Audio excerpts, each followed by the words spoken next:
This conference will now be recorded. Welcome to Live Talk with Dr. B. Hill. Well, our new listeners need to chat with us. There's a button up in the right hand corner of your screen that you can talk to us and chat with us and ask any question you want.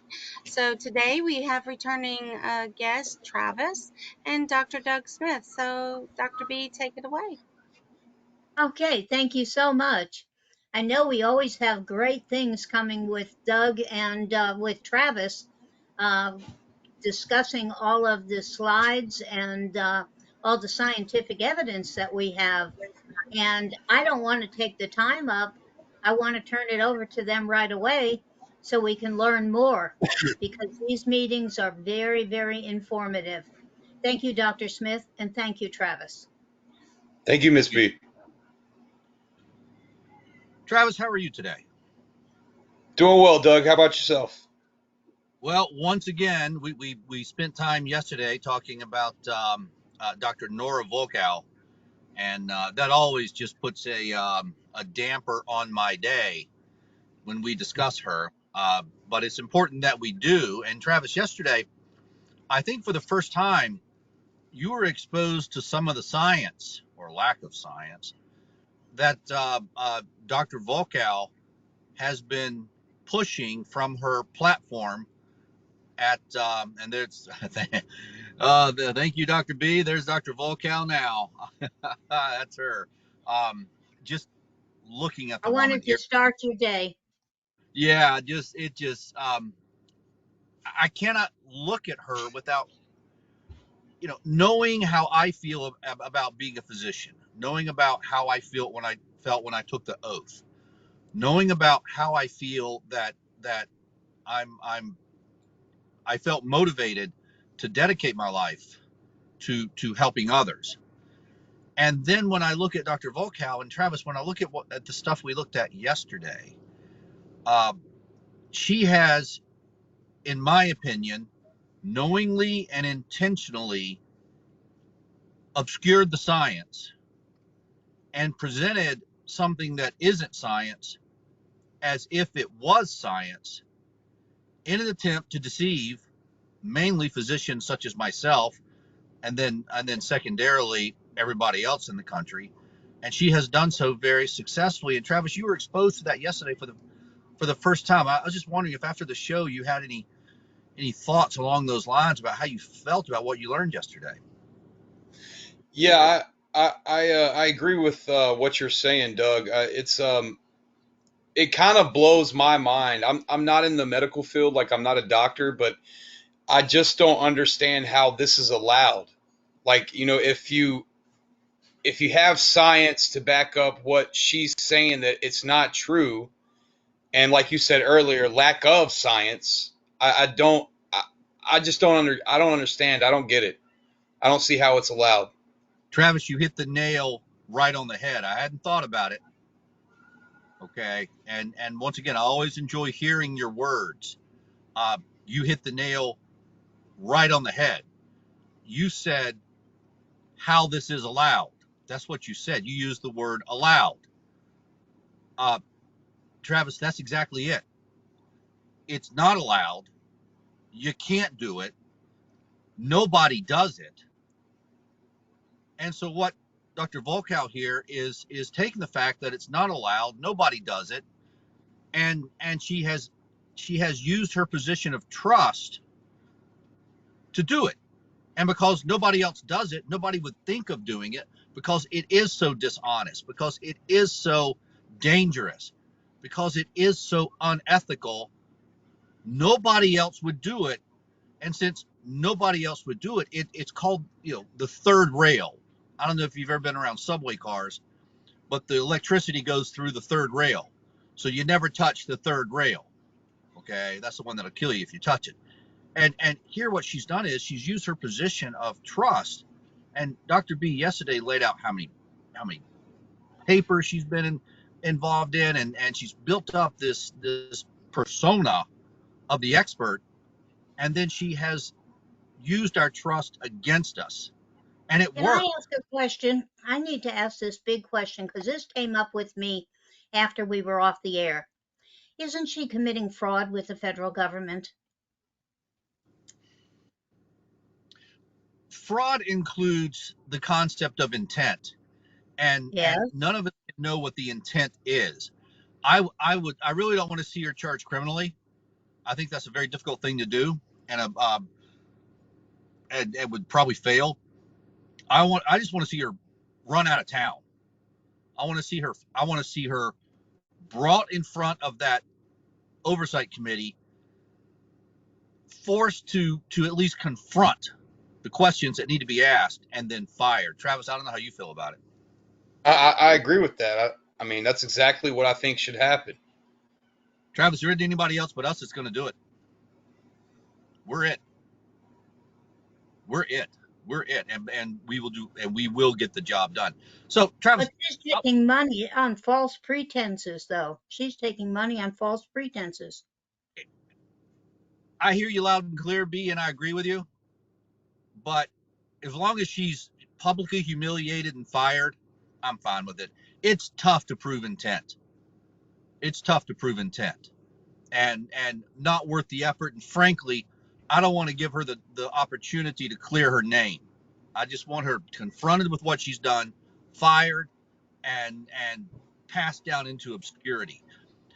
And so, Travis, what I wanted to do today, we got 3 pictures of people I want to show you, and at least in my opinion, these are the 3 people who are still in government who are most responsible for the opioid crisis. Now, let's start out with Dr. Volkow, okay? And if any viewers are just now joining us, Dr. Volkow is the director of a group called NIDA, N-I-D-A, National Institute of Drug Abuse. NIDA has been authorized by NIH, National Institute of Health. NIDA has been authorized to be in charge of all the research money that goes into opioids, alcohol, marijuana, the substances. Okay. And so it's Dr. Volkow and her crew that determine what research gets funded. And I think we spent a lot of time yesterday as to why we would consider Dr. Volkow to be one of the top 3 people most responsible for the opioid crisis. So, Travis, when we talk about your DNA being changed, and when we talk about you having passed that DNA down to your child, you're looking right there at one of the 3 people that I think is most responsible for how and why that happened to you. You may not have really thought about it in terms of people, but it's people that do things, and it's people that make decisions, and it's people that need to be held accountable. You can hold NIDA accountable, but who is NIDA? It's an organization. It's an institution. We want to take this thing all the way down to the granular level of the person who we feel is mostly responsible for what happened to your body. I agree with that. So there's one of them right there, Dr. Nora Volkow. Now, Chrissy, if we can jump ahead to the second one, and pick either one, Chrissy, either, oh boy, I got to get the names right. Chrissy, as you put them up, if you could please say the name of who you're putting up there so that I pronounce the names correctly. One of the names was a little difficult for me.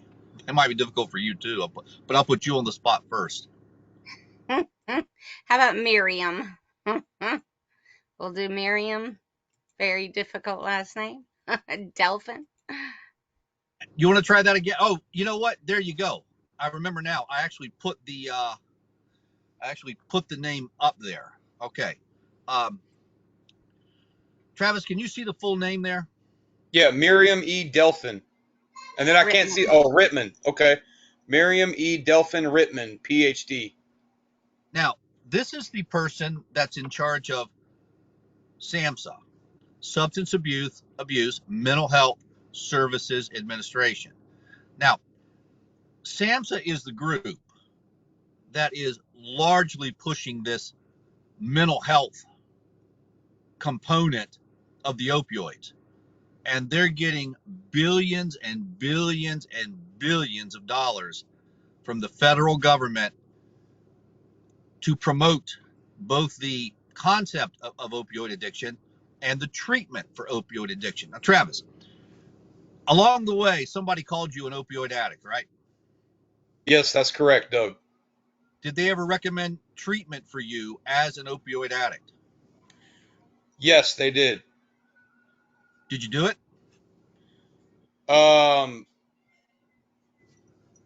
To be honest, I thought about it, but I mean, I never did it. I didn't feel like at the time, I was confused. I didn't feel like there was something mentally wrong with me, and they were telling me that I needed mental health as well. And I didn't, I wanted to get off the opioids, but I didn't feel like I was crazy. You know what I mean? And that's what stopped me from entering one of those facilities, to be honest with you. So, Travis, the very feelings that ultimately led to you taking part in our clinical trial and the very feelings and thoughts that ultimately led you to get your DNA tested had their roots sometime back, at least when you were first told that, Travis, you are an opioid addict. Yes. Did you doubt the diagnosis from the very first time you heard it? Like I said, I knew I wanted to get off the opioids, but when they started throwing all this other stuff in there, I don't know if it was doubt, but I was very confused by it. I was like, I really don't understand this because I don't feel like mentally I have a problem. I know that I need to get off the opioids, but like I said, everything else they were saying, it just wasn't making sense to me, to be honest with you. And so I went to the one person that I trusted to get help, and that's what I did. And that was when you started on the buprenorphine? Yes, that's when I actually went to Miss B to I confided in her. What was it that the mental health people wanted you to do? Do you remember? Was it inpatient, outpatient counseling? Well, I had choices. It was either you could go inpatient for 30 days to detox, but at the same time you had to do it was like you had to do a mental health evaluation when you went in there, and I think it was like a 72 hour. The first 3 days you were there was a mental health evaluation while you're detoxing, which made no sense to me. If I'm not recollecting right, I mean this was a few years ago, and then let me see here. You had to do like group therapy every day. I do know that with everybody else that was in the facility. Um, but they were basically telling me that I was mentally ill as well. They were like, you have an addiction with opioids, but you're mentally ill as well. And that mentally ill part, that label that they were trying to give me, is really what stopped me from going into to the facility they wanted me to go to. I mean, I had a problem with being labeled mentally ill. I didn't I was already embarrassed that I was on opioids, and for them to add that on top of it, it just made me not want to go because I Who's didn't going to want pay people the bill? to. Well, my insurance was, I think, covering a fraction of it, but really, what my insurance covered was practically nothing. I mean, to be honest with you, my grandmother was going to pay for everything. Do you remember roughly what the cost was? It was expensive. I don't remember the cost. I'd have to ask my grandma because she was the one that was going to pay for it, but it was a lot. Like, insurance covered nothing. I mean, it wasn't much that they covered. These people are making a lot of money, aren't they, Travis? Yeah, I believe so. I believe so. I mean, I know it was thousands. Like it was, and I'm not talking like 10,000. It was a lot more than that. I do remember that. I just can't remember the exact number. It's been so long ago. So, Travis, it was when you boil it down to its essence, it was counseling.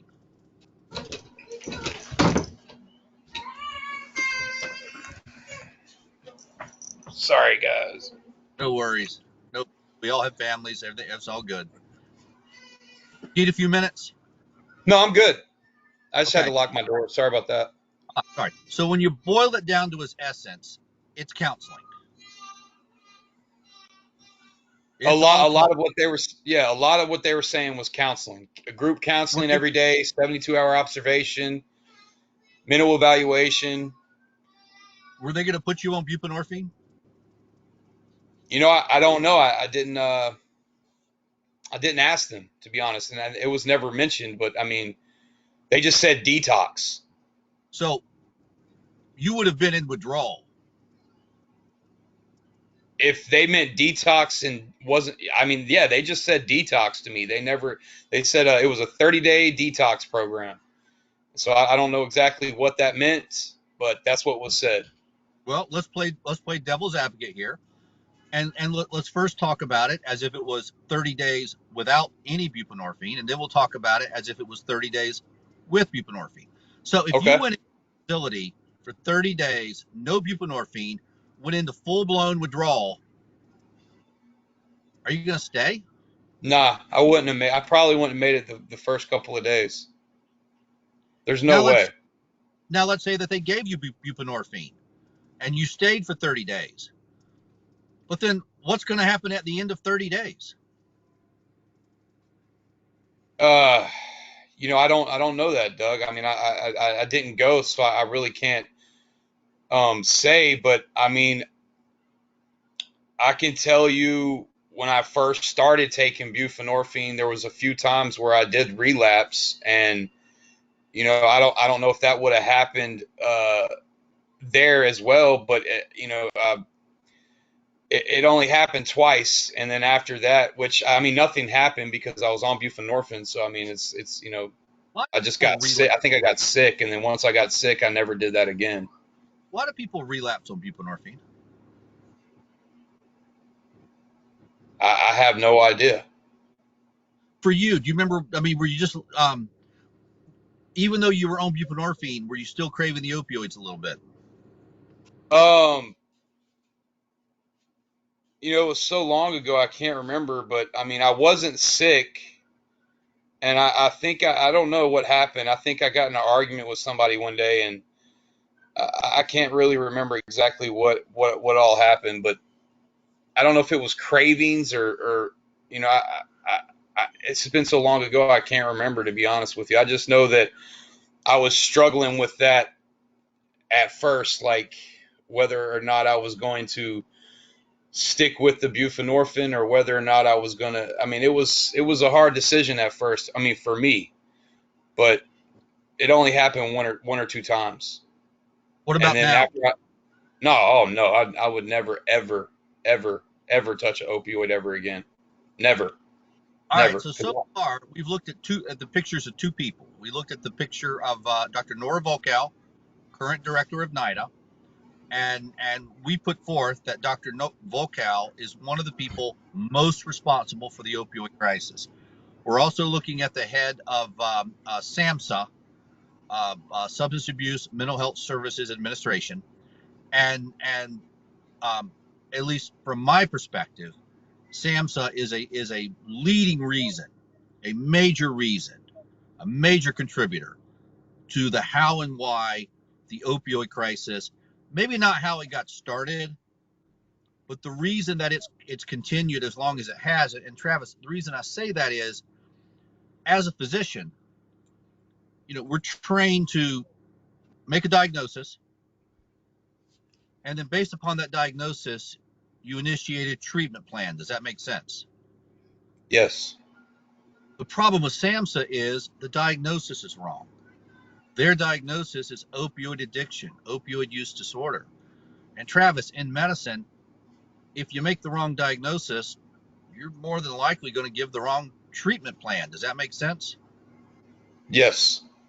So, whereas I blame Dr. Volkow for the origins of the opioid crisis, SAMHSA I look to more for the fact that it's gone on for so long because they gave the wrong diagnosis, they gave the wrong treatment plan. And Travis, I know the public's going to find this shocking, but hey, counseling, as good as it is, and none of us have anything bad to say about counseling, but counseling is not the primary treatment for genetic damage. Counseling is not the primary treatment for the loss of control of the internal organs. Counseling is not going to do anything for the people who are in full-blown withdrawal. I agree with that. I know some of the people that I told you previously that had passed away. They entered some of those facilities and they got right out and used and then died. I mean, You want so I mean, you understand why that happens, right? Their tolerance goes down. yeah, like they get out and they try to use the same amount that they were using before they went in, and then they Right. overdose. Yeah, I understand. That's and it happens a lot more to the people that go into these facilities if you actually do your research about it. Um, that's one thing I do know about them because people, they don't stay the full amount of time for one, and then when they get out, like you're saying, they try to use the same amount, that they used to, and then they end up overdosing. Travis, we'll mention this briefly, then we're going to go to our third picture. I have a theory that if we can get people on buprenorphine and then taper them down to a low dose, based upon the fact that their tolerance falls over time, I'm hopeful that we'll actually be able to measure some regression of the DNA methylation, some return to normal. I'm hoping there's a process within the body that if we can get the right set of circumstances, and I'm hoping that right set of circumstances is a low dose buprenorphine, I'm hoping we can see some reduction in the DNA methylation. That is a proposal that we will be making to the FDA. That is a long down the road thing, but my fingers are crossed about that. We've got one more picture before we run out of time here, and this is Dr. Kent of the CDC. And then Travis, those are the well, actually, we got two more pictures. My gosh. Okay, that's You Dr. kind of Kent. brought back my memory too, Doug, when you said that, when you just said what you said, get them on buprenorphine and then taper them down.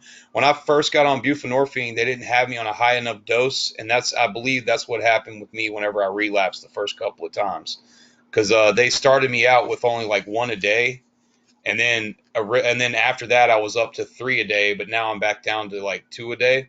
So if I'm not mistaken, that's what happened. It's just been so many years ago I couldn't remember, but. Um, we only got a couple of minutes here, Travis. I'm going to be real careful with our time, but tomorrow, let's talk about why I think people should always be started on 16 milligrams a day. Always.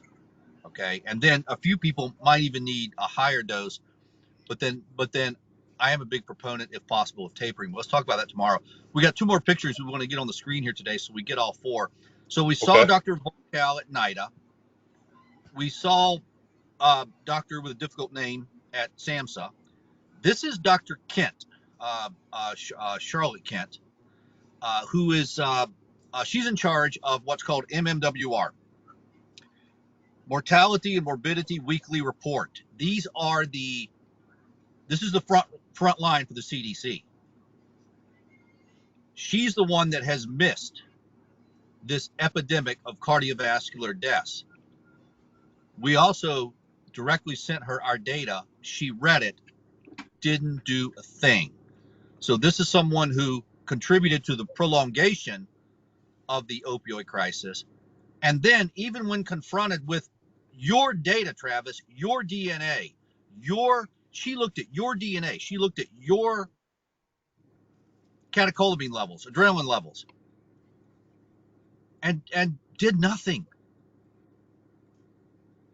Did absolutely nothing. Then we got one more picture we want to show, and this is Dr. Rocha from the FDA. And Travis, this is the person, hands down, largest single contributor to the origins of the opioid crisis is Dr. Rocha, Rigoberto Rocha. There he is, right there. Okay, there he is, right there, Travis. I know his face. I've seen his face before. Your DNA is permanently changed. You pass that down to your son. You're looking at the man right there, most responsible for how and why that happened. And the reason I say that is it was Dr. Rigoberto Rocha that's in charge of the division at the FDA that has approved the opioids without doing a thorough evaluation of the genetic impact. There he is right there. So, Travis, those are the four people. We will review them again tomorrow. But, Travis, before we turn it back over to B here, we only got a couple of minutes. Any impact to seeing these people and knowing what you've gone through and now looking at the people who could have prevented this?